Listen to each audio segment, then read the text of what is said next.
Hello everyone, welcome to Maharshi Telugu YouTube channel. కొత్తగా video చూస్తున్నవారు subscribe, like and share. ఈ video ఇక టాపిక్ లోకి వెళ్తే, అమర్ దీప్ చౌదరి నీకు తోడుగా ఉంటాను. అమర్ దీప్ చౌదరి భార్య తేజస్విని ఆవేదన. మంచి పనులు జరగడానికి కొంచెం సమయం పడుతుంది, కాబట్టి ధైర్యంగా ఉండు. బాగా ఆడు. నువ్వు గెలవగలవు. నేను ఎప్పుడూ నీకు తోడుగా ఉంటాను అంటూ ఎమోషనల్ వర్డ్స్ను రాసుకొచ్చింది తేజస్విని. ఇలా అనడానికి చాలా కారణాలున్నాయి. బిగ్ బాస్ హౌజ్లో స్ట్రాంగ్ కంటెస్టెంట్ ట్యాగ్తో ఎంటర్ ఇచ్చిన అమర్ దీప్ ప్రస్తుతం ఈ వీడియో సామాజిక మాధ్యమాల్లో వైరల్గా మారింది. దీనిని చూసి నెటిజన్లు కూడా అమర్ దీప్కు మద్దతుగా కామెంట్లు పెడుతున్నారు.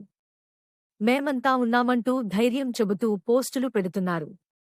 బిగ్ బాస్ బయటి నుంచి పలువురు ప్రముఖ సీనియర్ నటి రాశి, బిగ్ బాస్ మాజీ కంటెస్టెంట్లు హౌస్ మేట్స్కు సపోర్టుగా మాట్లాడుతున్నారు.